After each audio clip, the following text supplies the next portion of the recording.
मन न भये 10-20 उधो, मन न भये 10-20। एक हु तो सो गयो श्याम संग, एक हु तो सो गयो श्याम संग। को अवराधेईस उधो, मन न भये 10-20। इंद्री शिथिल भई केशव बिन, इंद्री शिथिल भई केशव बिन। ज्यों देहि बिन शीस उधो, मन न भये 10-20।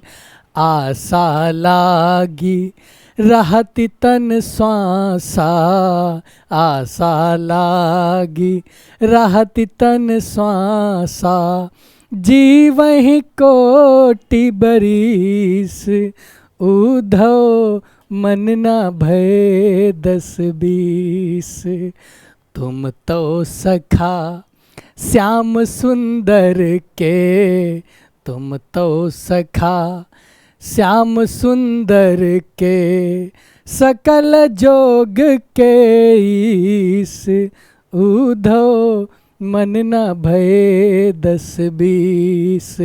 सूर हमारे नंद नंदन बिनु, सूर हमारे नंद नंदन बिनु। और नहीं जगदीश उधो, मन न भये 10-20। उधो, मन न भये 10-20। ये आप जब 12वीं कक्षा में प्रवेश करते हैं, उसमें जब पाठ्यक्रम है उसमें लिखा है गेय पद, किसने? सूरदास ने लिखा है। और किस तरीके से सखियों ने इसमें अपनी मनोदशा को बयान किया है, मनोदशा को इसमें देखा जा सकता है। वो जब उद्धव आते हैं यहाँ पर ज्ञान का उपदेश देने के लिए सखियों को, तो सखियाँ कैसे कैसे बताती हैं अपनी दशा को, अपनी अंतरात्मा को, किस तरीके से अपने भावों को प्रकट कर रही हैं, वो इस गेय पद में बताया गया है, दर्शाया गया है। तो दोस्तों नमस्कार, स्वागत है आपका महामना एकेडमी की इस लर्निंग प्लेटफॉर्म पर। तो दोस्तों हम आज हिंदी भाषा में पढ़ेंगे लिंग, वचन और कारक, यानी 3 महत्वपूर्ण बिंदु हैं जिन पे आज हम चर्चा करेंगे। देख रहे हैं गोरे कितने नज़र आ रहे हैं हम, है ना? चेहरे की गोराई आप देख रहे होंगे। ये सब कमाल है, अब एडिटिंग का क्या ही बताया जाए। खैर, मैं आज आपसे चर्चा करने वाला हूँ। पहली बार मेरा ये बनाया गया, सर लोग बहुत अच्छे से प्रयास किए बनाने के लिए। खैर, इतनी गोराई ठीक नहीं है, हालांकि मुझे गोरेपन पे कोई घमंड वमंड कुछ नहीं है, मैं ऐसा दिखता नहीं हूँ, सिर्फ इसमें दिखा रहा है ना? तो चलिए दोस्तों, खैर हम चर्चा करेंगे आज वचन, कारक और लिंग पे, यानी कि स्त्रीलिंग पुल्लिंग, कितने वचन होते हैं, कितने कारक होते हैं, इन सब पे हम चर्चा आपसे करने वाले हैं, है ना? तो दोस्तों अब तक हमने बहुत सारे जो बिंदु होते हैं व्याकरणिक दृष्टि से, उन सब पे हम चर्चा कर रहे हैं बराबर, लगातार सतत प्रक्रिया के माध्यम से लगे हुए हैं। तो आज इस विषय का नंबर आया है, इस विषय को आज हम पढ़ेंगे कि क्या होता है लिंग, वचन, कारक, है ना? इसके बाद एक और महत्वपूर्ण बिंदु होगा जो होगा काल, यानी काल पे हम चर्चा करेंगे। वर्तमान काल, भविष्यकाल, भूतकाल, उन सब पे चर्चा हम करेंगे। तो आज वक्त को जाया न करते हुए आपको बहुत अच्छी कविता सुना ही दी है मैंने, तो माहौल अच्छा बन गया होगा। आप लाइक कर दीजिए, कमेंट कर दीजिए कैसा लगा आपको। हमारे सत्र में बने रहने के लिए आप वीडियो को शेयर भी कर सकते हैं, जो लोग CUT UG की तैयारी में लगे हुए हैं, क्योंकि हिंदी भाषा बहुत महत्वपूर्ण है। अब वो कविताएं मैं इसलिए कहता हूँ क्योंकि वो भी महत्वपूर्ण हैं, वो अक्सर परीक्षाओं में पूछ दी जाती हैं, इसीलिए मैंने उसको वहाँ पर गाया है, कहा है किस तरीके से। क्या है, सूरदास की वो कविता है, गेय पद में लिखी हुई है ना? तो वो लोग आप सब पढ़ के आए हुए हैं, मुझे ऐसी उम्मीद है, आशा करता हूँ मैं आप लोग पढ़े हुए होंगे। बस थोड़ा गाने का तरीका मैंने उसमें अच्छे से बताया हुआ है, तो उसको भी आप आनंद लीजिए, आनंद के लिए, क्योंकि कविता आनंद का विषय है, प्रेम का विषय है। तो मैं अब ज़्यादा वक्त जाया ना करते हुए चलते हैं, आपको लेकर के आज के सत्र की यात्रा शुरू करते हैं। तो देखिए दोस्तों, हम इन सब विषयों पर आपसे चर्चा करेंगे। देखिए क्या होता है दोस्तों कि परिभाषा में लिखा हुआ किसी व्यक्ति या वस्तु वस्तु की पुरुष या स्त्री जाति का होने का बोध कराने वाली संज्ञा के रूप में उसको लिंग कहते हैं ना, जिससे स्त्री और पुरुष का बोध होता है ना, जिससे स्त्री और पुरुष का बोध होता है उसे ही हम लिंग कहते हैं। लिंग के भेद संस्कृत व अंग्रेजी में लिंग के 3 भेद माने जाते हैं। एक तो पुल्लिंग होता है, स्त्रीलिंग होता है, नपुंसक लिंग होता है। यह विषय बहुत सरल है, सहज है, लेकिन मैंने महत्वपूर्ण दृष्टि से इसको समझाने के लिए आपको यहाँ पे बता रहे हैं। ये आप सब पढ़ के आए हैं, बहुत सरल और सहज। क्या सर पढ़ा रहे हैं मुझे, ये तो सब मुझे आता है, लेकिन आपको आता है, लेकिन जो महत्वपूर्ण चीज़ें उनको मैं यहाँ पर बताने के लिए, संक्षेप में बताने के लिए इसकी चर्चा मैं कर रहा हूँ। तो क्या होता है, जिससे स्त्री जाति का या पुरुष जाति का बोध होता है। जैसे हम कोई नाम लेते हैं, अचानक नाम लेते हैं, तो वो जब व्याकरण हम पढ़े हुए होते हैं अच्छे से, तो उसका हमें भान हो जाता है कि ये चीज़ गलत बोल रहे हैं कि सही बोल रहे हैं। जैसे कुछ लोग कहते हैं कलम होता है, तो कलम होता नहीं, कलम होती है, ये स्त्रीलिंग है। कुछ चीज़ें होती हैं जो नपुंसक लिंग में होती हैं, ना स्त्रीलिंग का बोध होता है ना पुल्लिंग का बोध। जैसे हम कहते हैं पुलिस आता है या पुलिस आती है, कभी कभी भेद नहीं कर पाते हैं कि वो स्त्रीलिंग है कि पुल्लिंग है। तो दोस्तों हम चर्चा कर रहे हैं लिंग के भेद कितने होते हैं। संस्कृत व अंग्रेजी में लिंग के 3 भेद माने जाते हैं, पुरुष लिंग यानी पुल्लिंग, स्त्रीलिंग और नपुंसक लिंग। लेकिन हिंदी भाषा में जो चर्चा की जाती है वो पुल्लिंग और स्त्रीलिंग की चर्चा की जाती है। तो पुल्लिंग किसे कहते हैं, जिन संज्ञा शब्दों से पुरुष जाति का बोध होता है उसे ही हम पुल्लिंग कहते हैं। जैसे मोहन खेलता है ना, राघव दौड़ता है या राजू पढ़ाता है, इस तरीके से। और स्त्रीलिंग क्या है दोस्तों, जिन संज्ञा शब्दों से स्त्री जाति का बोध होता है, जिनसे स्त्री जाति का बोध होता है उसे ही हम स्त्रीलिंग कहते हैं। जैसे रानी पढ़ती है ना, जैसे रानी पढ़ती है, रानी खेलती है, या कोई भी स्त्री सूचक जो शब्द उसमें होगा, संज्ञा सर्वनाम, वह सोती है ना, जैसे वह सोती है और वह सोता है, तो दोनों में सर्वनाम तो एक ही है, वह सोता है, वह सोती है। लेकिन यहाँ पर जब हम क्रिया से समझ गए कि क्रिया के माध्यम से स्त्रीलिंग और पुल्लिंग को भी समझा जाता है ना, कि क्रिया जब बदल देंगे, क्रिया परिवर्तित कर देंगे तो वही स्त्रीलिंग हो जाएगा, क्रिया परिवर्तित कर देंगे तो वही पुल्लिंग हो जाएगा। वह सोता है, सर्वनाम तो वही है, और हमने क्रिया में परिवर्तन कर दिया है कि वह सोता है और वह सोती है। सर्वनाम दोनों का एक ही है, लेकिन क्रिया के दृष्टिकोण से उसमें लिंग में परिवर्तन हो जा रहा है। तो देखिए, जिन संज्ञा शब्दों से स्त्री जाति का बोध होता है उसे ही क्या कहते हैं, उसे स्त्रीलिंग कहते हैं। जैसे रानी पढ़ती है, रानी खेलती है, लड़की जाती है, लड़की पढ़ती है। इसलिए देखिए, पुल्लिंग एवं स्त्रीलिंग संबंधित कुछ महत्वपूर्ण उदाहरण हैं, उनकी मैं चर्चा आपसे कर रहा हूँ। कभी कभी ऐसा होता है कि समझ में नहीं आता कि इसका स्त्रीलिंग कैसे बनेगा। जब हम लोग पढ़ते हैं कि क्या पढ़ते हैं कि वर्तनी शुद्धि में अक्सर पूछ देगा, प्रश्न उठा देगा यहाँ से कि बताइए हितकारी का स्त्रीलिंग क्या होगा, तो हितकारी का हितकारिणी होगा, है ना, हितकारिणी होगा। और क्या होगा, अध्यापक का अध्यापिका, आप सब पढ़े हुए हैं। शिष्य का शिष्या, चौधरी का चौधरानी, है ना, सम्राट का साम्राज्ञी हो गया यहाँ पर, साम्राज्ञी, है ना, सम्राट का सम्राज्ञी, ब्राह्मण का ब्राह्मणी, मेढक का मेढकी, है ना, मेढक का मेंढकी, कवि का कवियत्री। इस शब्द को बहुत अच्छे से हमको समझना है। इसका क्या होगा दोस्तों, कवियत्री होता है, कवियत्री। ये बहुत महत्वपूर्ण है, ये भी महत्वपूर्ण है ना। तो एक कुछ उदाहरण यहाँ पर लेके आया हूँ मैं, ताकि आपको बता सकूँ स्पष्ट रूप से कि ये कौन कौन महत्वपूर्ण है। कवि का कवियत्री होता है, कवयित्री होता है, इसको बहुत पूछ देता है कभी कभी। क्षत्रिय का छत्राणी हो जाएगा, रुद्र का रुद्राणी हो जाएगा, दर्जी का दर्जिन हो जाएगा, है ना, दर्जी का दर्जिन हो जाएगा, जोगी का जोगन हो जाएगा या जोगिन हो जाएगा, है ना, भाट का भाटनी हो जाएगा, अभिनेता का अभिनेत्री हो जाएगा, वक्ता का वक्त्री हो जाएगा, वक्ती नहीं होगा। जैसे यहाँ पर वक्ता लिखा हुआ है तो आप कहेंगे इसमें बड़ी की मात्रा लगा देंगे, दीर्घ ई लगा देंगे तो वक्ती हो जाएगा, लेकिन वो गलत हो जाएगा। तो वक्ता का क्या होगा, वक्त्री होगा। क्या होगा दोस्तों, वक्त्री होगा, है ना, क्या होगा, वक्त्री, ऐसे वक्त्री हो जाएगा, है ना। नर्तक का क्या होगा, नर्तकी हो जाएगा, नर्तक का नर्तकी हो जाएगा। अगला बिंदु देखते हैं, कुछ महत्वपूर्ण थे, मैंने आपको बता दिया है ना।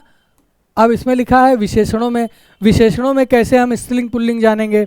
जैसे छोटा सा लड़का आया है, तो छोटा सा लड़का के पुल्लिंग के अनुसार है ना, छोटा सा लड़का है ना, तो ये क्या हो गया, विशेषणों की, विशेषणों में परिवर्तन करके स्त्रीलिंग और पुल्लिंग कर लेते हैं। कैसे, यहाँ पे लिखा हुआ छोटा सा, तो इससे क्या प्रतीत हो रहा है, छोटा सा लड़की नहीं होगा, छोटा सा लड़का होगा, है ना, छोटा सा बालक होगा, बालिका नहीं होगी, क्योंकि इसमें विशेषण लगा हुआ है। विशेषण क्या है, छोटा सा या बड़ा सा, है ना, या मोटा सा, मोटी सी, छोटा सा, छोटी सी, इस तरीके से। तो कुछ विशेषणों में भी हम स्त्रीलिंग और पुल्लिंग का परिवर्तन कर लेते हैं, परिवर्तित रूप देखते हैं। तो छोटा सा, यहाँ पर छोटा सा लड़का आया है, तो इससे क्या पता चला, छोटा सा जो लड़का है उससे पुरुष जाति का बोध हो रहा है ना, पुल्लिंग के अनुसार है, ये पुल्लिंग का बोध हो रहा है। वह बड़ा घर है ना, तो बड़ा घर के लिए पुल्लिंग के अनुसार है यहाँ पर, वह बड़ा घर है ना, वह बड़ी नहीं होगा, वह बड़ी घर नहीं कह सकते हो, है ना। जब आप वाक्य में प्रयोग करेंगे स्त्रीलिंग और पुल्लिंग का, तब हम समझ जाएंगे कि यहाँ पर स्त्रीलिंग है कि पुल्लिंग है ना, वहाँ पर हम समझ जाएंगे। विशेषण में बड़ा छोटा, है ना, ऊंचा नीचा, है ना, इस तरीके से जब हम वाक्य में प्रयोग करेंगे तो हम हूबहू समझ जाएंगे कि कौन सा यहाँ पर स्त्रीलिंग है, कौन सा यहाँ पर पुल्लिंग है।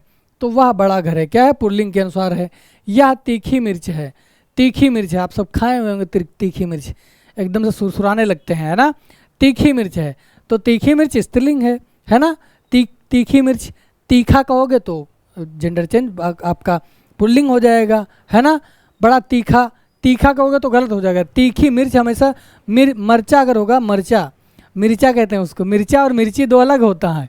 मिर्चा का पुल्लिंग क्या होगा दोस्तों, यहीं पर समझिए, मिर्चा का क्या होगा, मिर्चा का क्या होगा दोस्तों, मिर्ची हो जाएगा, क्या हो जाएगा, मिर्ची हो जाएगा।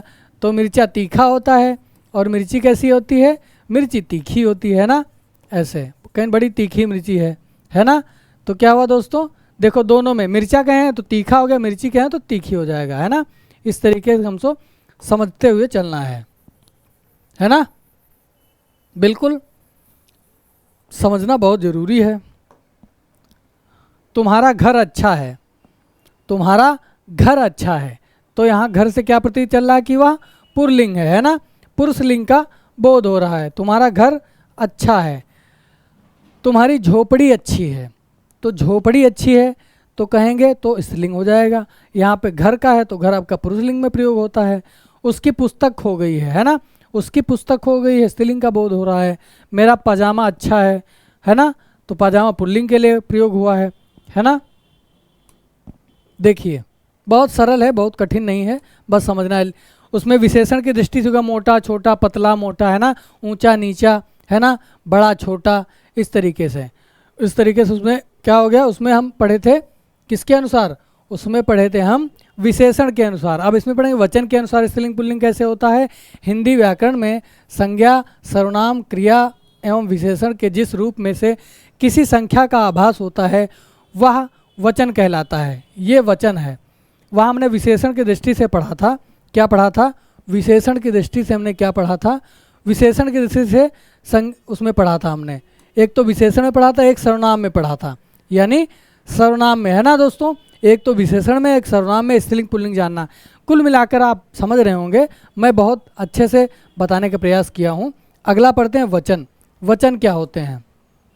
हिंदी व्याकरण में संज्ञा, सर्वनाम, क्रिया, विशेषण, ये बहुत संक्षेप में मैंने बता दिया है। संक्षेप में बताने के लिए इसलिए किया है क्योंकि वो भी महत्वपूर्ण है परीक्षा के दृष्टिकोण से, इसलिए मैंने उसका चर्चा कर दिया है, उसकी चर्चा मैंने कर दी है।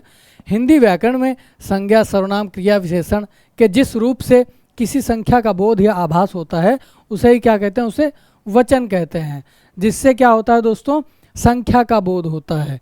संख्याओं का जिससे बोध होता है उसे ही क्या कहते हैं, उसे ही हम वचन कहते हैं। कैसे कैसे होता देखिए, माली पौधे सींच रहा है, सींच रहा है, तो दोस्तों माली पौधे सींच रहा है।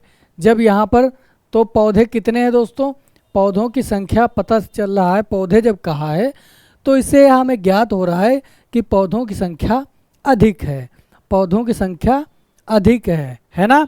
हमको ये पता नहीं चल रहा कि कितने हैं, लेकिन इतना पता चल रहा है कि पौधे अधिक हैं। अगर पौधा की बात कही जाएगी तो पौधा अकेला हो जाएगा, है ना, पौधे का बोध अकेला होगा, तो यहाँ पर पौधा हो जाता, पौधा सींच रहा है, लेकिन क्या है, पौधे सींच रहा है। तो इससे ये पता चल रहा है कि पौधे संख्या में अधिक हैं, पौधे संख्याओं में अधिक हैं, इसलिए दोस्तों वहाँ पर पौधे का प्रयोग किया गया है। फ्रिज में अंडे रखे हैं, है ना, फ्रिज में अंडे रखे हैं, तो अंडे रखे हैं तो क्या है दोस्तों, इससे संख्या का पता हो रहा है कि अंडों की संख्या क्या है, अधिक है, अंडों की संख्या अधिक है। तालाब में मछलियाँ तैर रही हैं, है ना, तालाब में मछलियाँ तैर रही हैं, तो मछलियाँ तैर रही हैं तो उसके क्या हुआ, वचन, बहुवचन है आपका। एक वचन में एक होता है, बहुवचन में बहुवचन होता है, तो बहुवचन के भेद दो ही होते हैं, एक वचन और बहुवचन, है ना। वचन के प्रमुख से दो भेद होते हैं, वचन के दो भेद होते हैं, एक वचन, बहुवचन। तो एक वचन क्या होता है, जिनसे एक संख्या का बोध होता है वे एक वचन होते हैं, और जिनसे बहुवचन का बोध होता है वे बहुवचन होते हैं। देखिए परिभाषा लिखी हुई है कि संज्ञा के जिस रूप से एक व्यक्ति या एक वस्तु होने का बोध होता है वहाँ पर क्या होता है दोस्तों, वहाँ पर एक वचन होता है ना। राम श्याम कुर्सी कलम बकरी घोड़ा सिपाही, इस तरीके से कोई भी आप नाम ले लें, कोई भी वस्तु ले लें, अगर एक है तो एक वचन और बहुत सी हैं तो बहुवचन होता है। संज्ञा के जिस रूप से किसी एक से अधिक व्यक्ति या वस्तुओं का होने का बोध होता है उसे ही क्या कहते हैं, उसे ही बहुवचन कहते हैं। तो जैसे कपड़े, रोटियां, यहाँ पर क्या था, जैसे कपड़ा हो गया तो कपड़ा एक होता है, कपड़े बहुवचन में हो जाएगा, रोटी, रोटियां, है ना, माला, मालाएं, बकरी, बकरियां, घोड़े, घोड़ा, चूहा, चूहे, लड़का, लड़कियां, इस तरीके से। लड़का है, लड़के हैं, लड़कियां हैं, है ना। मान लो पूछे लड़के का बहुवचन क्या होगा, या लड़के का बहुवचन पूछ ले आपसे तो क्या होगा, तो लड़कियां हो जाएगा।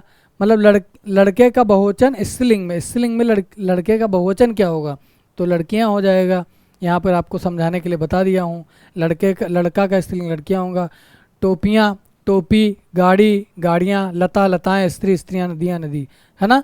तो जिससे एक वचन का बोध होगा वे क्या होंगे, वे दोस्तों एक वचन होंगे, और जिनसे बहुवचन का बोध होगा वे क्या होंगे, बहुवचन होगा।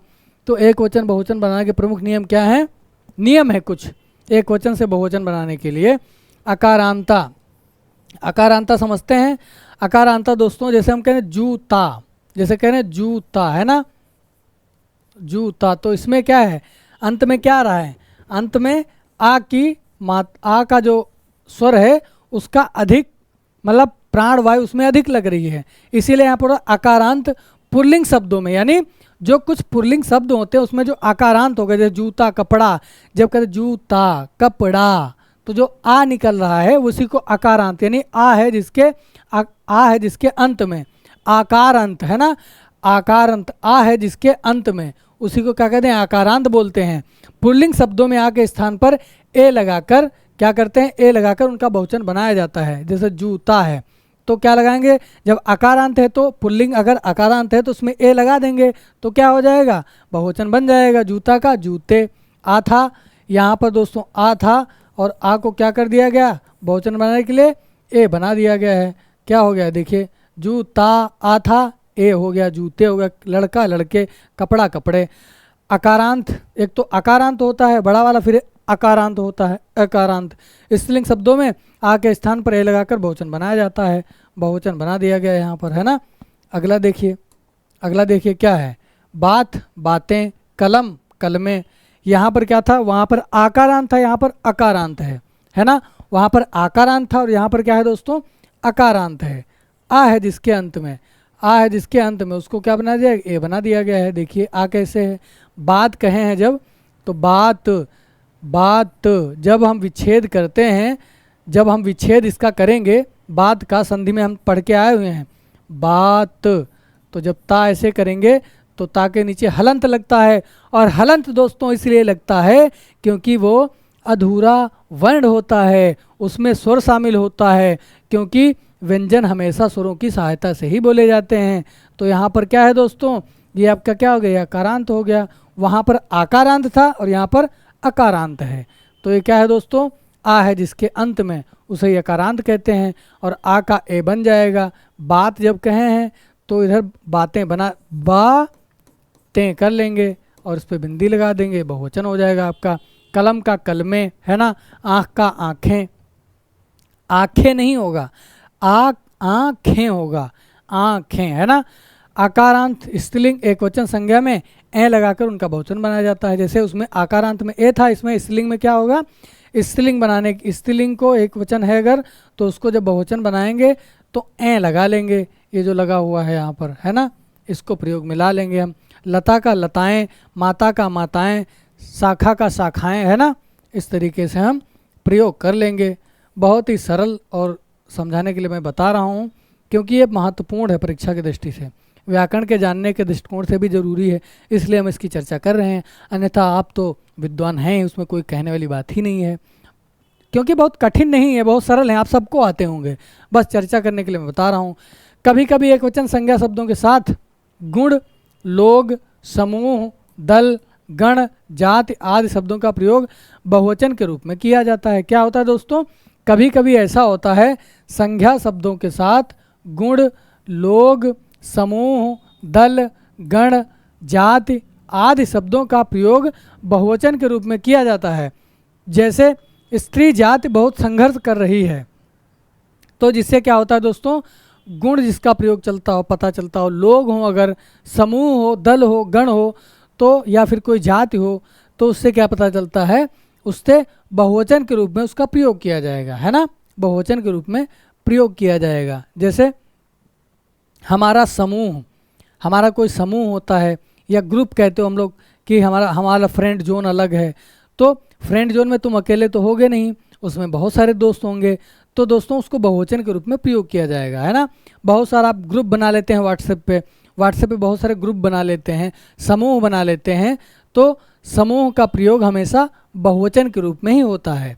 आपने परिवार का ग्रुप अलग बनाया हुआ, समूह अलग है, दोस्तों का समूह अलग है व्हाट्सएप पे, है ना, तो इस तरीके से समूह का प्रयोग, या कोई आपकी मित्र मंडली है तो मित्र मंडली में आप अकेले तो होंगे नहीं, क्योंकि वहाँ पर समूह होगा, या एक समुदाय होगा, जाति होगी, जहाँ पर इन सारी चीज़ों का प्रयोग होगा वो हमेशा बहुवचन के रूप में प्रयोग किए जाएंगे, है ना।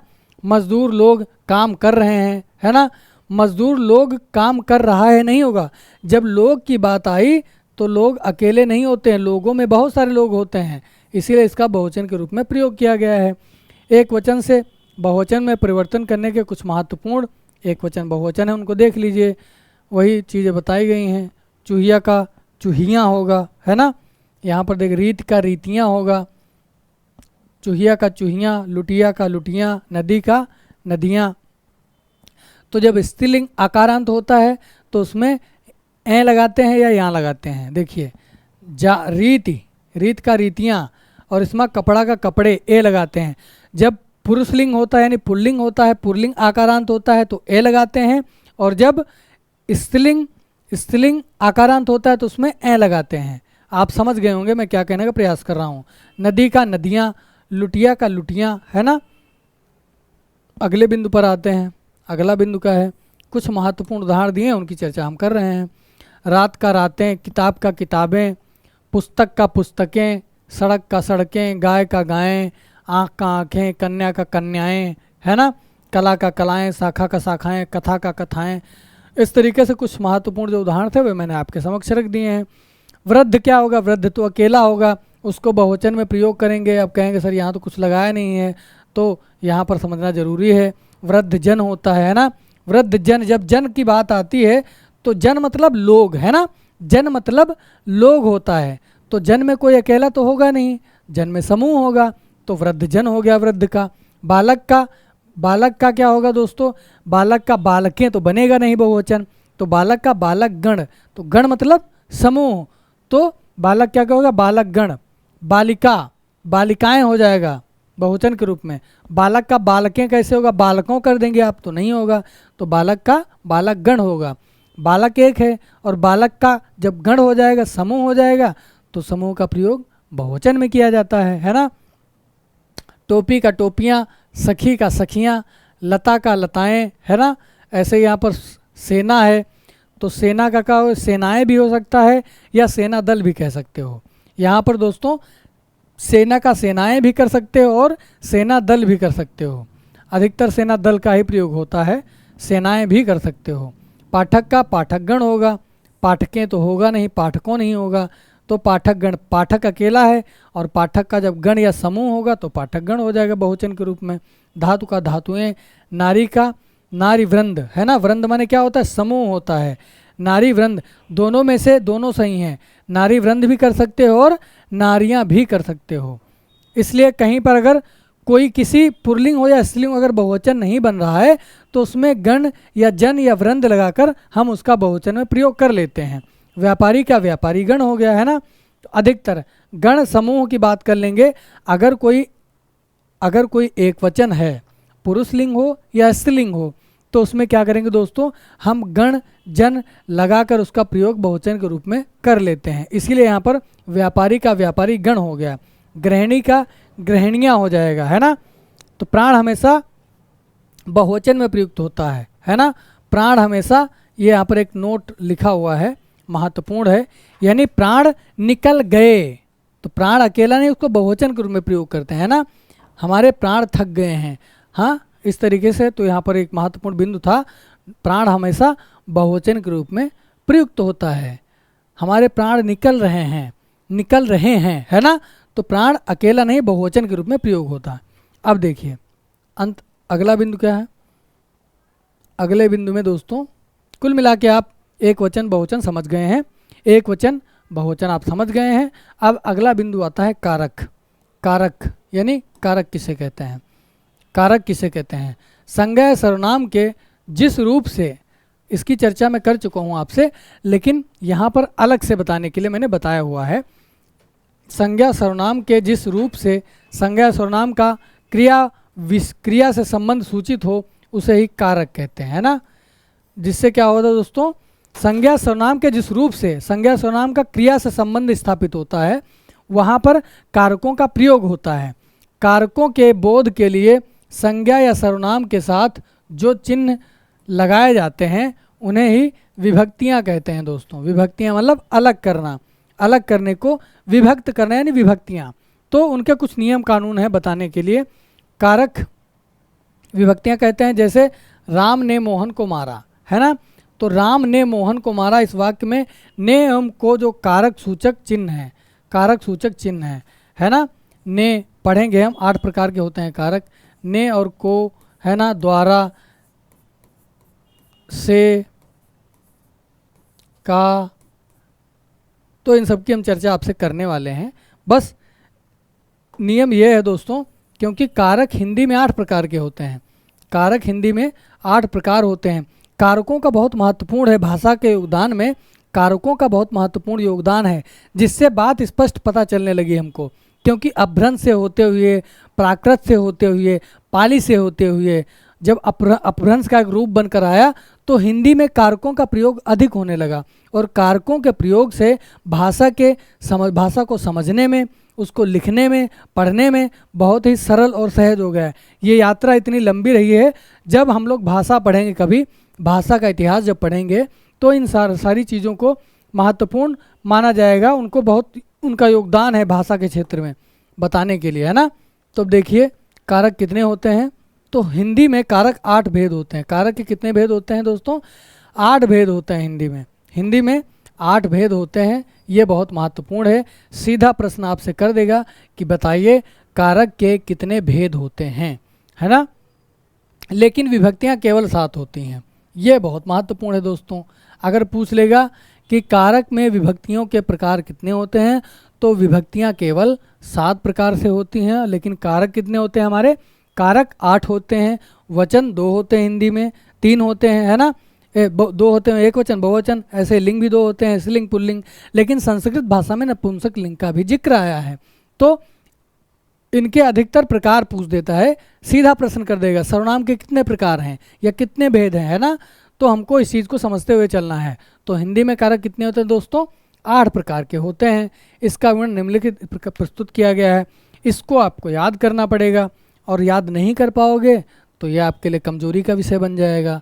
आप जब भाषा पढ़ेंगे, व्याकरण पढ़ेंगे, कोई भी वाक्य आपसे पूछ देगा कि बताइए इसमें कौन सा कारक है, तो आप नहीं बता पाएंगे, आपका प्रश्न गलत हो जाएगा, सवाल गलत हो जाएगा। तो इस चीज़ को तो आपको याद ही करना पड़ेगा।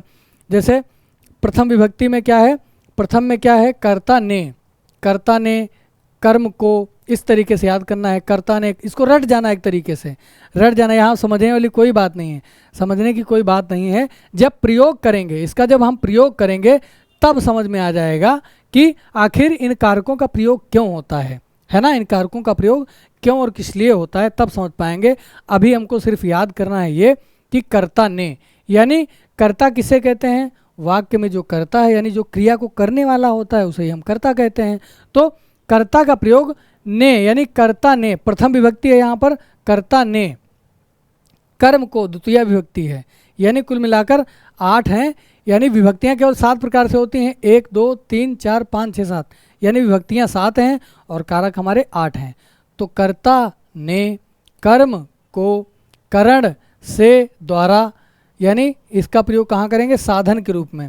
जैसे वह गाड़ी के द्वारा घर पे आया, या वह बाइक से घर पे आया, तो बाइक द्वारा से या द्वारा है ना, इस चीज़ का साधन के रूप में प्रयोग करेंगे। क्रिया का साधन है यह, क्रिया के साधन के रूप में इसका प्रयोग करते हैं। वह कार से घर आया, वह कार से दिल्ली गया, वह ट्रेन से, रेलगाड़ी से दिल्ली के द्वारा गया, दिल्ली से रेलगाड़ी से गया या कार से गया या बाइक से गया। तो जब से का प्रयोग करते हैं तो वहाँ पर द्वारा यानी किसी भी साधन के रूप में उसका प्रयोग होगा। फिर क्या, संप्रदान को के लिए है ना, संप्रदान क्या होगा, को या के लिए। और अपादान क्या होता है, अलग होने के अर्थ में, से अलग होने के अर्थ में। से का प्रयोग 2 जगह है, एक तो यहाँ पर आया है, कहाँ पर आया है, करण से या द्वारा।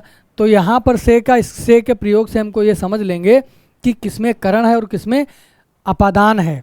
तो अपादान अलग होने के अर्थ में होता है। यहाँ पर लिखा है संबंध विच्छेद, जब संबंध विच्छेद की बात आएगी तो वहाँ पर क्या होगा दोस्तों, वहाँ पर अपादान कारक हो जाएगा। और जब द्वारा होगा, द्वारे के रूप में प्रयोग होगा, यानी साधन के रूप में जिसका प्रयोग होगा वो क्या होगा, वो आपका करण वाला होगा। करण यानी तृतीया विभक्ति होगी, करण से, संप्रदान को के लिए, अपादान से अलग होने के अर्थ में या विच्छेद के रूप में। संबंध में का, की, के, रा, री, रे और ना, नी, ने भी होता है ना, ना, नी, ने, ना, नी और ने। तो संबंध वाले में आप समझ जाएंगे। संबंध में भाई काकी हमारे घर में होंगी, काकी होंगी, रा, री, रे, नानी, ने, काकी नानी से आप समझ जाएंगे, है ना। ट्रिक के माध्यम से समझते हैं इसको। संबंध की बात आ रही है तो भाई संबंध में काकी भी होंगी, नानी भी होंगी, इसको अलग से पढ़ लेना है, रारी रे, काकी के, रारी रे, नानी ने। यानी इन तीनों का प्रयोग भी किस में होता है, संबंध कारक में इनका प्रयोग होता है। कौन कौन से, का, की, के, रारी रे, नानी ने। तो ये संबंध हो गया। कौन सी विभक्ति है, षष्ठी विभक्ति यानी छठी विभक्ति है। यहाँ पर अधिकरण में क्या होगा, अधिकरण में और पर, में पर, ये क्या हो गया आपका, अधिकरण हो गया, अधिकरण कारक। अधिकरण कारक सप्तमी विभक्ति है और अधिकरण कारक तक ही विभक्तियाँ होती हैं, क्योंकि विभक्तियाँ 7 होती हैं, वहाँ पे हमने पढ़ लिया है। संबोधन में क्या होता है, किसी को बुलाना या संबोधन करना किसी को, तो उसमें क्या होता है दोस्तों, संबोधन में हे, अजी, अरे, अहो, आह, इस तरीके से हर्ष या बोध, खुशी होती है हमको या दुख में होते हैं तो आ करके, या ओ, हुर्रा, खुशी होती है तो खुश होकर, वाह, धन्यवाद ज्ञापित करते हैं किसी को, तो उसमें भी संबोधन का प्रयोग होता है। धन्यवाद जब किसी को संबोधित करते हैं। और अधिकतर इसमें होता है दोस्तों संबोधन में ये कि विस्मय सूचक चिन्ह लगा होता है। वाक्य में हमने आपको पढ़ाया था कल, पिछले सत्र में हमने उसकी चर्चा कर ली है कि विभक्ति का प्रयोग कहाँ होता है, हमेशा विभक्ति शब्द के बाद में होता है, चिन्ह होता है जो आपका विस्मयादि बोधक। कौन सा होता है, विस्मयादि बोधक। किस तरीके से होता है, ऊपर डंडा और नीचे अंडा। इसको याद करने के लिए बता रहा हूँ, अगर याद ना हो रहा हो तो ऊपर डंडा और नीचे अंडा होता है, तो इसको क्या कहते हैं, विस्मयादि बोधक चिन्ह कहते हैं। इसका प्रयोग हमेशा आता है, किस में आता है, जब किसी को संबोधित करते हैं या दुख, हर्ष, विषाद इत्यादि, या किसी को आशीर्वाद देते हैं तो ही इस चीज़ का प्रयोग होता है। तो संबोधन में क्या है, हे, अजी, अरे, अहो, आह, संबोधन को विभक्ति के अंतर्गत नहीं माना जाता है, विभक्ति के अंतर्गत नहीं माना जाती, इसीलिए विभक्तियाँ 7 होती हैं। तो इसको याद करना है कैसे, कर्ता ने कर्म को करण से द्वारा, संप्रदान से, संप्रदान को के लिए, है ना। संप्रदान में क्या है दोस्तों, संप्रदान अपादान को ठीक से समझना है, ऐसा नहीं अपादान का संप्रदान में कर दिया, संप्रदान का अपादान में कर देंगे। तो अपादान का हमेशा अलग के अर्थ में होता है, अपादान विच्छेद के अर्थ में या अलग होने के अर्थ में। जैसे पेड़ से पत्ता गिरता है, जो पेड़ से पत्ता गिर रहा है तो पेड़, डाल से पत्ता अलग हो रहा है ना, पेड़ से पत्ता अलग हो रहा है। पेड़ से जब पत्ता अलग हो रहा है तो वहाँ पर अपादान कारक का प्रयोग होगा। और जब द्वारा का प्रयोग होगा साधन के अर्थ में होगा तो क्या होगा, तो कर्ण होगा। तो कर्ता ने कर्म को करण से या द्वारा संप्रदान को के लिए अपादान से अलग होने के अर्थ में संबंध काकी के रारी रे नानी ने अधिकरण में और पर और संबोधन में हे अजी अहो आह इत्यादि जो शब्द होते हैं ये आपकी कुल मिलाकर 8 भेद होते हैं कारक के, और 8 भेद होते हैं कारक के, विभक्तियां केवल 7 होती हैं। उन सब का हमने पढ़ लिया है किस कर्ता के साथ कौन सा विभक्ति चिन्ह लगेगा, कौन सा विभक्तियों का चिन्ह लगेगा। ये चिन्ह है, मान लो विभक्तियों के चिन्ह हैं। कभी कभी इनका प्रयोग होता है, कभी कभी इनका प्रयोग वाक्य में नहीं होता है ना। जैसे राम सोता है, तो राम सोता है कोई प्रयोग नहीं हुआ है। या कहेंगे राम ने रावण को मारा, तो राम ने रावण को, अब देखिए को विभक्ति किस में है, को विभक्ति किस में है, कर्म कारक में को विभक्ति का प्रयोग हुआ है। तो राम ने में कौन सा है, कर्ता कौन है, राम ने रावण को मारा है, तो ने विभक्ति का प्रयोग कर्ता के द्वारा हुआ है और कर्म का प्रयोग इसमें को में हुआ है। तो राम ने रावण को मारा। इस तरीके से इनको समझने के लिए कुछ उदाहरणों पर चर्चा करते हैं विस्तार रूप देखने के लिए। तो विस्तार रूप पे चलते हैं। कर्ता कारक किसे कहते हैं, संज्ञा या सर्वनाम के जिस रूप से वाक्य में काम करने वाला का बोध होता है उसे ही कर्ता कारक कहते हैं। अर्थात जो क्रिया को कर रहा होता है उसे ही हम कर्ता कारक कहते हैं। इसका प्रयोग भूतकाल या भविष्यकाल में नहीं होता है, भूतकाल या भविष्यकाल में नहीं होता है।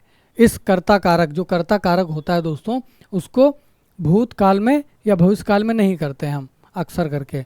उसकी चर्चा हम बाद में आपसे करेंगे, लेकिन महत्वपूर्ण यही है आपको जो वो चार्ट था, जो सारणी थी, उसको आप याद कर लेंगे। यहाँ पर सिर्फ इतना ही समझना है, संज्ञा या सर्वनाम के जिस रूप से वाक्य में काम करने वाले का बोध होता है उसे ही क्या कहते हैं, उसे ही कर्ता कारक कहते हैं, है ना। श्याम पढ़ता है तो पढ़ कौन रहा है, पढ़ श्याम रहा है, तो यहाँ पर कर्ता कारक हो जाएगा, है ना।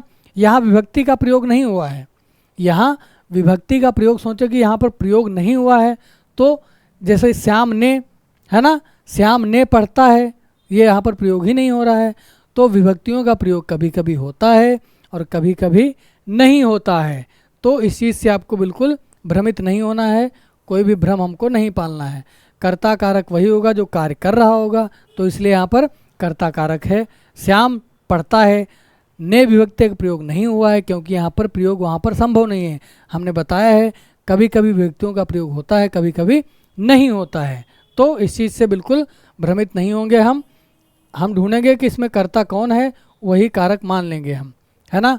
कर्म कारक क्या होता है, वाक्य में क्रिया का फल संज्ञा या सर्वनाम के जिस रूप पर पड़ता है उसे ही कर्म कारक कहते हैं। कर्म कारक का विभक्ति चिन्ह को है, यानी हमने पढ़ा है कर्म को है, मगर वाक्य में कभी कभी इसका लोप भी होता है। हमने बता दिया है, आपसे चर्चा कर दी है उसकी, कि कभी कभी इसका लोप भी हो जाता है। जिस तरीके से श्याम ने नहीं लिखा गया है, श्याम पढ़ता है, तो पढ़ कौन रहा है, श्याम। तो श्याम क्या हुआ, श्याम आपका करता है क्योंकि वो क्रिया को कर रहा है। मोहन खाता है, खाने की क्रिया कौन कर रहा है, मोहन कर रहा है, तो कर्ता कारक मान लेंगे हम। इसमें भी समझना है, इसमें क्या कहता है, कभी कभी इसका लोप होता है, यानी कभी कभी क्या होता है, कभी कभी इस विभक्ति का लोप हो जाता है। तो हमको ये समझना है क्या, जैसे श्याम पुस्तक पढ़ रहा है, श्याम पुस्तक पढ़ रहा है, या श्यामा लिखा है, तो श्यामा आपका स्त्रीलिंग हो गया। स्त्रीलिंग जब हो गया किससे हुआ है, क्रिया के माध्यम से। इधर भी आपका ये संज्ञा है श्यामा, श्यामा लड़की है, और यहाँ क्रिया भी बदल दिए हम, है ना, स्त्रीलिंग बनाने के लिए, पढ़ रही है। यहीं पर लिखा होता कि श्याम पुस्तक पढ़ रहा है, तो आपका संज्ञा भी बदल जाता, संज्ञा पुरुषलिंग हो जाता, और क्रिया भी आपकी पुरुष में बदल दी जाती। तो श्याम पुस्तक पढ़ता है, पढ़ रहा है, और यहाँ पर लिखा श्यामा पुस्तक पढ़ रही है। तो यहाँ पर क्या करना है, हमको कर्ता देखना है। कर्ता यहाँ पर श्यामा है, और पढ़ना क्या है, आपकी क्रिया है, और पुस्तक कर्म है। तो कर्म विभक्ति में हमने कर्म कारक में क्या पढ़ा था, को का लोप हो गया है। यहाँ पर श्याम पुस्तक को पढ़ रही है, यानी श्यामा पुस्तक को पढ़ रही है, तो यहाँ पर को विभक्ति का लोप कर दिए हैं। तो इससे कोई दिक्कत नहीं होनी चाहिए हमको, है ना। कोई दिक्कत, व्याकरणिक नियम होते हैं कुछ, उनको हमको पालन करना होता है नियमों को, है ना। श्यामा पुस्तक पढ़ रही है, तो एक साधारण सा वाक्य हो गया कि श्यामा पुस्तक पढ़ रही है। अगर को लगा भी देते हैं तो उससे क्या होगा, उससे थोड़ा व्याकरण को सही तरीका नहीं माना जाता है। श्यामा पुस्तक पढ़ रही है, यहाँ पर कहा जाए श्यामा पुस्तक को पढ़ रही है तो थोड़ा अटपटा लगता है, इसलिए यहाँ पर विभक्ति का प्रयोग नहीं किया गया है। उसने फल तोड़ा, उसने फल तोड़ा है ना, उसने फल तोड़ा, तो उसने फल को तोड़ा है ना, उसने फल को तोड़ा। अब यहाँ पर ने विभक्ति का प्रयोग कहेंगे सर उसने कर दिया है, यहाँ पर ने लगा दिया तो कर्ता हो जाएगा। तो यहाँ पर कर्ता क्या है, वह है, वह का बदलेंगे तो उसमें उसने हो जाएगा। फल को तोड़ा, उसने फल तोड़ा है ना। शिक्षक ने छात्रों को डांटा, शिक्षक ने। अब यहाँ पर आपका कर्ता कारक क्या है, शिक्षक हो गया, तो शिक्षक ने, शिक्षक छात्रों को डांटा, शिक्षक छात्रों को डांटा। जब इस तरीके से हम कह रहे हैं तो ऐसा लग रहा है कि शिक्षक को कोई हम आदर नहीं दे रहे हैं। शिक्षक छात्रों को डांटा, आपका प्रयोग गलत लग रहा होगा, लेकिन जब यहाँ पर कहे कि शिक्षक ने, जब शिक्षक ने जब कर्ता कारक का यहाँ पर प्रयोग किया तो उसकी विभक्ति का यहाँ पर हमने प्रयोग कर लिया। शिक्षक ने छात्रों को, है ना, शिक्षक ने छात्रों को डांटा, तो यहाँ पर ये विभक्ति आपको कर्म कारक की हो गई और यहाँ पर कर्ता कारक की होगी। ये कर्ता हो गया और ये क्या हो गया, कर्म हो गया। तो दोनों विभक्तियों को यहाँ पर प्रयोग कर लिया गया है ना। यहाँ पर ऐसे अगर कहा जाए शिक्षक ने छात्रों डांटा, अगर कहा जाए इसको शिक्षक ने छात्रों डांटा तो कोई बात समझ में नहीं आ रही, कोई बात स्पष्ट नहीं हो रही। छात्रों को डांटा, तो कभी कभी विभक्ति का लोप भी होता है और कभी कभी वहाँ पर लिख भी दिया जाता है। पिता ने पुत्र को पुकारा, है ना, पिता ने पुत्र को पुकारा, पिता ने पुत्र पुकारा, तो विभक्ति नहीं लगाओगे तो वाक्य आपका सही नहीं माना जाएगा, वाक्य का प्रयोग सही नहीं माना जाएगा। पिता पुत्र को पुकारा, है ना, पिता पुत्र को पुकारा, तो पिता को कोई आदर नहीं मिल रहा है, इसलिए यहाँ पर आदर सूचक के लिए यहाँ पर इसका प्रयोग कर लिए। हालांकि पिता ने पुत्र को पुकारा तो ने विभक्ति आपका क्या होगा, कर्ता हो गया और ये कर्म हो गया। तो आप समझ गए होंगे कि कहाँ पर कर्ता कारक का प्रयोग होगा, कहाँ पर कर्म कारक का प्रयोग होगा। कभी कभी विभक्ति का लोप भी हो जाता है, इस नियम को हम जान लिए। अब पढ़ते हैं करण कारक। वाक्य में जिस साधन के माध्यम से शब्द का क्रिया से संबंध का बोध होता है उसे ही करण कारक कहते हैं। जैसे वह कलम से लिखता है, तो जैसे ये कलम है तो कलम से, तो कलम हमारे साधन के रूप में प्रयोग हो रही है ना, कलम हमारे साधन के रूप में प्रयोग हो रही है, इसीलिए इसको क्या कहेंगे दोस्तों, इसीलिए ये करण कारक में आ जाएगा। कलम से लिखता है, वह कलम से लिखता है, मैं कलम से लिखता हूँ, तो से का प्रयोग साधन के रूप में हो रहा है ना, इसका प्रयोग साधन के रूप में हो रहा है, तो ये क्या होगा यहाँ पर करण कारक हो जाएगा।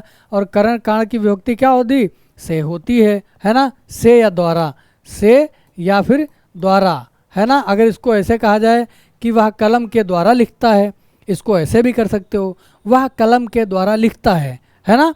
वह टैबलेट के माध्यम से पढ़ता है, तो साधन के रूप में प्रयोग हो रहा है। वह मोबाइल से पढ़ता है, तो मोबाइल क्या है, मोबाइल आपका साधन के रूप में प्रयोग कर रहे हो, तो वहाँ पर क्या हो जाएगा, करण कारक हो जाएगा। रमा गेंद से खेलती है ना, से यानी गेंद क्या है, साधन है, खेलना क्रिया है, रमा करता है, तो इसमें क्या हो जाएगा, इसमें करण कारक हो जाएगा। शिक्षक से ज्ञान बढ़ता है या किताबों से ज्ञान बढ़ता है ना, तो यहाँ पर से आपका साधन के रूप में प्रयोग हो गया है। इन वाक्यों में कलम से, गेंद से, शिक्षक से करण कारक हैं। तो करण कारक समझने के लिए मैंने बता दिया है, साधन के रूप में उसका प्रयोग होगा। संप्रदान कारक है अगला, चौथा नंबर, जिसके लिए कुछ क्रिया की जाती है, जिसके लिए कुछ क्रिया की जाती है ना, वाक्य में इसका बोध कराने वाले साधन को संप्रदान कारक कहते हैं। क्या कहते हैं कि जिसके द्वारा कुछ क्रिया की जाती है। मोहन रमेश के लिए, मोहन रमेश के लिए, माँ बच्चों के लिए, माँ बच्चों के लिए, लड़के खेलने के लिए, है ना, छात्र पढ़ने के लिए। इन वाक्यों में रमेश के लिए, बच्चों के लिए, खेलने के लिए, पढ़ने के लिए, ये सब संप्रदान कारक हैं, संप्रदान कारक हो जाएंगे। यानी के लिए का जब प्रयोग होगा तो वहाँ पर क्या होगा, संप्रदान कारक हो जाएगा। यानी जिसके लिए कुछ क्रिया की जाती है, जिसके खातिर कुछ किया जाता है। मुझे पढ़ने के लिए, मुझे प्रवेश पाने के लिए पढ़ना होगा, मुझे प्रवेश परीक्षा पास करने के लिए पढ़ना होगा। तो पढ़ना क्या, हम क्रिया करने के लिए कुछ कर रहे हैं ना, पास होने के लिए या प्रवेश पाने के लिए हम पढ़ रहे हैं, तो यहाँ पर जो के लिए है वो संप्रदान के रूप में प्रयोग हुआ है। अगला बिंदु क्या है, अगला बिंदु है 5वां नंबर है अपादान। तो अपादान से अलग होने के अर्थ में होता है। कैसे? संज्ञा अथवा सर्वनाम के जिस रूप से किसी वस्तु के पृथक होने यानी अलग होने का भाव प्रकट होता है उसे ही अपादान कारक कहते हैं। अपादान का विभक्ति चिन्ह कैसा होता है? से होता है। बस इसको समझ लेना है, अपादान से अलग होने के अर्थ में। बस आप इतना याद रखिए। इस पचड़े में नहीं पढ़ना चाहते हैं तो मत पढ़िए, कोई दिक्कत नहीं होगी आपको, है ना। अपादान से अलग होने के अर्थ में, जब बात अलग होने के अर्थ में हो और वहाँ पर से कारक विभक्ति का प्रयोग हुआ हो तो वहाँ पर आपका अपादान कारक हो जाएगा। लेकिन यह कारण कारक से भिन्न है। इस कारक के विभक्ति चिन्ह से विलग या अलगाव होने का भाव प्रकट होता है। बस वही अलग होने के अर्थ में हमने बता दिया आपको, से अलग होने के अर्थ में प्रयोग होगा। लड़का पेड़ से गिरा, है ना भाई, लड़का पेड़ से गिरा यानी अलग हो रहा है वहाँ से, तो अलग होने के अर्थ में, है ना। बिल्ली घर से निकली, तो घर से निकली, घर से अलग हो गई है, निकल रही है। गंगा नदी हिमालय पर्वत से निकली, हिमालय पर्वतों से यानी वहाँ से छोड़ करके अलग अलग हो रही वहाँ से। वृक्ष से पत्ता गिरता है। मोहन ने घड़े से पानी निकाला, घड़े से, है ना, घड़े से। यहाँ पर लेकिन इसका प्रयोग साधन के रूप में हो गया है। ये वाक्य जो है आपका यहाँ पर साधन के रूप में प्रयोग हो गया। बस हमको यही चीज़ पहचाननी है। जैसे मोहन ने घड़े से पानी निकाला, घड़े से पानी निकाला, इसका दोनों में प्रयोग हो सकता है ना। इसका दोनों में प्रयोग हो सकता है। कैसे? मोहन ने घड़े के द्वारा भी प्रयोग कर सकते हैं, घड़े के द्वारा नहीं होगा, घड़ा आपका पात्र है। गलत कह रहे हैं हम, गलत हो रहा है यहाँ पर, देखिए सही लिखा है। अगर ये कहा जाए मोहन घड़े से लोटे के द्वारा या जग के द्वारा, अगर के द्वारा का प्रयोग होगा तो वहाँ पर करण कारक हो जाएगा। यहाँ पर लेकिन अपादान ही है। घड़ा आपका कोई पात्र है और पानी वहाँ से अलग कर रहा है, हटा रहा है ना, अलग कर रहा है। मोहन ने घड़े से पानी निकाला, तो घड़े से निकाला। अगर द्वारा का प्रयोग, कोई जग आपके हाथ में कोई पात्र होगा उसके द्वारा यदि निकालते तो क्या होता? तो वहाँ पर कर्ण कारक हो जाता। यहाँ पर सही लिखा हुआ है घड़े से, और एक शब्द यहाँ पर और जोड़ दिया जाता, घड़े से लोटे के द्वारा या जग के द्वारा या मग के द्वारा या ग्लास के द्वारा, तब होता वहाँ पर कर्ण कारक। लेकिन यहाँ पर क्या है? यहाँ पर अपादान कारक हो जाएगा। इन वाक्यों में से का प्रयोग पृथक करने का भाव प्रकट हो रहा है, अतः ये अपादान कारक से संबंधित हैं। तो बस अपादान से अलग होने के अर्थ में प्रयोग किया जाएगा। अगला है संबंध कारक। वाक्य में जिस साधन, संज्ञा या सर्वनाम के रूप से एक वस्तु का संबंध दूसरी वस्तु से प्रतीत होता है उसे ही संबंध कारक कहते हैं। संबंध से ही समझना है, किसी से संबंध स्थापित किया जाएगा बस, तो क्या होगा? वहाँ पर संबंध कारक हो जाएगा। संबंध कारक की विभक्तियों का चिन्ह काकी के, नानी ने, रारी रे का भी प्रयोग होता है और अधिकतर इनका ही प्रयोग होता है, इसलिए वहाँ पर मैंने उसकी चर्चा कर दी है। वाक्यों में जब प्रयोग होगा तो इन तीनों का होता है, लेकिन समझना यह भी है काकी के, नानी ने और रारी रे, यानी उनका प्रयोग अलग से आपको बताया जाएगा, लेकिन आपको बस उसको समझना है कि संबंध कारक में कौन कौन से काकी के, नानी ने और रारी रे। देखिए यहाँ पर उदाहरण कुछ दिए हैं। भारतेंदु के नाटक प्रासंगिक हैं, है ना। भारतेंदु के नाटक यानी अधिकार वाली बात यहाँ पर प्रकट, संबंध की बात हो रही है। भारतेंदु के नाटक, नाटक का संबंध किससे है? भारतेंदु से है, तो के विभक्ति का प्रयोग हो रहा है, यहाँ पर के विभक्ति का प्रयोग हो रहा है ना। के विभक्ति संबंध का प्रयोग, नाटक किसके हैं? संबंध किससे हो रहा है? भारतेंदु से हो रहा है ना। संबंध स्थापित करें तो के विभक्ति का प्रयोग हो गया। रवि का विद्यालय नज़दीक ही है ना। रवि का विद्यालय विद्यालय नज़दीक है, तो का विद्यालय का संबंध किससे है? रवि से हो रहा है, तो यहाँ पर का विभक्ति का प्रयोग हो गया है। मोहन की किताब मेज पर है ना। मोहन की किताब यानी किताब किसकी है? किताब का संबंध किससे है दोस्तों? किताब का संबंध मोहन से है ना। किताब का संबंध मोहन से है, तो संबंध की जब बात आती है तो वहाँ पर का, की, के आदि विभक्तियों का प्रयोग होता है। ये सभी सीता के आभूषण हैं, तो आभूषण का संबंध किससे है दोस्तों? सीता से हो रहा है। आभूषण का संबंध, ये सभी आभूषण सीता के हैं या ये सभी सीता के आभूषण हैं, तो आभूषण का संबंध सीता से हो रहा है। तो जब संबंध की बात आती है तो का, की, के इन विभक्तियों का प्रयोग होता है। इन वाक्यों में विभक्ति चिन्ह काकी के संबंध स्थापित कर रहे हैं, अतः संबंध कारक हैं। टिप्पणी क्या है, यह भी जरूरी है। बहुधा संबंध कारक की विभक्ति के स्थान पर वाला प्रत्यय भी लगा देते हैं, जैसे सीता वाली किताब, राम वाला घर। ये बहुत महत्वपूर्ण है ना, राम वाला घर। यानी हम किसी से कहते हैं, अगर कहें के किसके घर जा रहे हो, है ना, तो राम के घर जा रहे हैं, श्याम के घर जा रहे हैं, या वह घर किसका है, वह राम वाला घर है, वह श्याम वाला घर है, या वह मुकेश का घर है, वह रमेश का घर है, या रमेश वाला। तो वाला शब्द का प्रयोग करके भी हम किस में करेंगे, संबंध स्थापित करेंगे। राम वाला का कहने का मतलब राम वाला घर क्या है, घर किसका है, राम से संबंध हो रहा, तो वाला लगाकर भी प्रयोग कर लेते हैं। किताब वाला, है ना, किताब वाला, तो संबंध स्थापित, किताबें किसकी हैं, कोई व्यक्ति की हैं, तो क्या वो दुकान वाला, है ना, दुकान वाला, इस तरीके से तो इसका प्रयोग हो जाएगा। कभी कभी क्या होगा, वाला प्रत्यय भी लगा देते हैं, उससे क्या पता चलता है, उससे आपका संबंध कारक ही प्रतीत होगा, संबंध कारक ही दिखेगा हमको, तो वहाँ पर संबंध कारक हो जाएगा। अधिकरण कारक क्या है, अधिकरण कारक संज्ञा या सर्वनाम के वे स्वरूप, यानी वे स्वरूप जो क्रिया के आधार का बोध कराते हैं, अधिकरण कारक कहलाते हैं, है ना। अधिकरण कारक में और पर का प्रयोग होता है, में और पर का प्रयोग होता है। जैसे विद्यालय में कोई नहीं था, विद्यालय में क्या है, संज्ञा या सर्वनाम के वे स्वरूप, संज्ञा या सर्वनाम के वे स्वरूप जो क्रिया के आधार का बोध कराते हैं, है ना। विद्यालय में कोई नहीं था, तो यहाँ में आपकी विभक्ति हो गई, तो क्या हो गया, अधिकरण हो गया। सड़क पर, में और पर का प्रयोग जहाँ पर होगा वहाँ पर अधिकरण कारक होगा। आप बिल्कुल दो शब्द हैं आपके, बस ये समझना है हमको कि ये अंतिम विभक्ति है। अंतिम विभक्ति इसलिए क्योंकि सातवीं विभक्ति है, विभक्ति केवल 7 होती हैं और कारक हमारे 8 होते हैं। इस चीज़ को हमेशा अपने मस्तिष्क में बसा के रखना है। विद्यालय में कोई नहीं था, सड़क पर गाड़ियाँ खड़ी हैं, कक्षा में शिक्षक नहीं है, है ना, कक्षा में शिक्षक नहीं है, तो यहाँ पर में प्रयोग हो गया है, तो अधिकरण कारक हो गया। टिप्पणी क्या है, आपके घर में 4 लोग हैं, में प्रयोग हो गया है। मोहन छत पर है, तो क्या हो गया है, ये आपका अधिकरण कारक प्रयोग हो गया है। टिप्पणी क्या है, कुछ महत्वपूर्ण नोट्स इसमें भी है। कभी कभी वाक्यों में अधिकरण कारक की विभक्तियों का लोप भी हो जाता है, मैंने आपको शुरुआत में ही बता दिया है। कभी कभी विभक्ति का लोप होता है, कभी कभी उसको लिखना जरूरी होता है, तो ये व्याकरण के कुछ नियम हैं। कभी कभी चीज़ें लगाई जाती हैं, कभी कभी हटाई जाती हैं।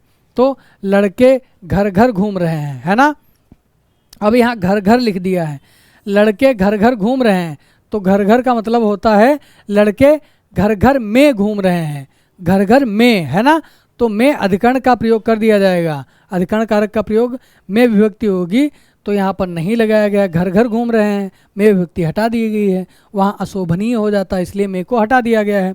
भिखारी द्वार द्वार घूमकर भीख मांगता है, तो द्वार द्वार पर, है ना, भिखारी द्वार द्वार पर, है ना, तो द्वार द्वार पर विभक्ति हट गई है। तो कभी कभी वही होता है, कभी कभी हटा दिया जाता है, कभी कभी लगा दिया जाता है। अगर आपको पहचानना हो तो आप लगा भी सकते हैं, वाक्य में पूछ ले, अगर यही वाक्य आपको दे दे और पूछे कि इसमें कौन सी विभक्ति का प्रयोग हुआ है, तो भिखारी द्वार द्वार पर भीख मांगता है ना, पर विभक्ति का प्रयोग कर देंगे तो आप समझ जाएंगे कि अधिकरण कारक में इस विभक्ति का प्रयोग हुआ है। इन दिनों वह पटना में है ना, इन दिनों वह पटना में है, इन दिनों वह दिल्ली में है, इन दिनों वह आगरा में है, तो में विभक्ति का प्रयोग हो गया तो अधिकरण कारक हो जाएगा आपका, है ना। इन वाक्यों में घर घर द्वारा और पटना जैसे पद सब प्रत्यय अधिक कारक के हैं, अतः इन पदों में अधिकरण कारक का प्रत्यय नहीं लगता है। कभी कभी इनमें प्रत्यय का प्रयोग नहीं होता है और ये क्या हो गया, आपके अधिकरण कारक आपका हो जाएगा। अंतिम बिंदु क्या है दोस्तों, उसके कुछ उदाहरण यहाँ पर शायद लिखे हुए हैं। ये हो गया है संबोधन कारक में, वही बताया गया है आपको। क्या होगा दोस्तों, विभक्ति चिन्ह का प्रयोग होगा, विभक्ति चिन्ह का प्रयोग होगा। ऊपर डंडा और नीचे अंडा होता है, उसे ही विस्मयादि बोधक चिन्ह कहते हैं। संबोधन कारक संज्ञा के जिस स्वरूप से किसी को पुकारने या संकेत का भाव प्रतीत होता है उसे ही संबोधन कारक कहते हैं। संबोधन कारक का कोई विभक्ति चिन्ह नहीं होता है। संबोधन कारक में ये जो चिन्ह होता भी, आप कहेंगे सर इसमें चिन्ह तो प्रयोग हुआ है, आप तो बराबर झूठ बोले जा रहे हैं, है ना। आप कहेंगे सर झूठ बोल रहे हैं, कह रहे हैं कि इसमें विभक्ति चिन्ह नहीं होता है। तो इसको विस्मयादि बोधक चिन्ह होता है दोस्तों। इसमें विभक्ति में इसका चिन्ह नहीं दिया गया है अलग से, इसको अलग से बताया गया। ये क्या है? विस्मयादि बोधक चिन्ह है।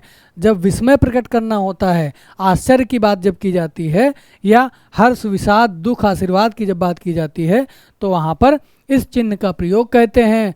और इस चिन्ह का क्या कहते हैं? विस्मयादि बोधक चिन्ह कहते हैं।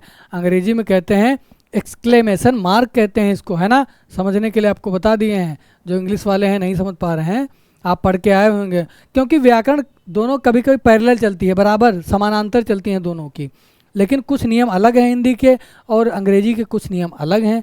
बस आप यदि इंग्लिश पढ़े होंगे तो हिंदी समझ जाएंगे। मेरी जहाँ तक कोशिश यही रहती है कि आपको सरलतम रूप से समझाया जाए, है ना। तो यहाँ पर क्या है दोस्तों? संज्ञा का स्वरूप किसी को पुकारने, संकेत करने या भाव प्रतीत होता है, उसे ही संबोधन कारक कहते हैं।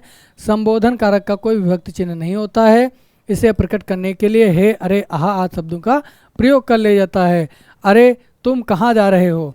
बच्चों खाना खा लो। अजी सुनते हो? हे भगवान मेरी रक्षा कीजिए। तो ये कुछ महत्वपूर्ण उदाहरण थे, मैंने आपसे चर्चा कर ली है। अगले बिंदु में हम काल पे चर्चा करेंगे, यानी कि काल कितने प्रकार के होते हैं, उनका प्रयोग कहाँ कहाँ होता है, क्योंकि वो भी व्याकरण की दृष्टि से महत्वपूर्ण बिंदु है। कभी कभी हमसे सीधा प्रश्न कर देता है कि इस वर्तमान काल को भविष्य में बनाने के लिए क्या करते हैं। तो हम काल की जैसा अगले सत्र में करेंगे, क्योंकि वो सत्र थोड़ा लंबा होगा और थोड़ा एक में अगर बताते तो बता सकता था, लेकिन आप समझ नहीं पाते। आपके समझने के लिए, आसान बनाने के लिए मैंने इतना प्रयास किया है। क्या पढ़ लिया है? लिंग, वचन और कारक हमने पढ़ लिए हैं, है ना। तो इन कारकों को आप याद कर लेंगे, तब वाक्य में प्रयोग अच्छे से कर पाएंगे। आप समझ जाएंगे कि कहाँ पर कारक विभक्ति का लोप होता है और कहाँ पर उसको लिखा जाता है। बहुत बहुत धन्यवाद। कमेंट करिए, लाइक करिए। जो CUT UG के आपके छात्र, मित्र, दोस्त जहाँ जहाँ तैयारी कर रहे हैं उन तक मेरी बात पहुँचाइए, ताकि वो भी कुछ महत्वपूर्ण जो हिंदी भाषा के लिए हैं उनको समझ सकें। बहुत बहुत धन्यवाद। जय हिंद, जय भारत।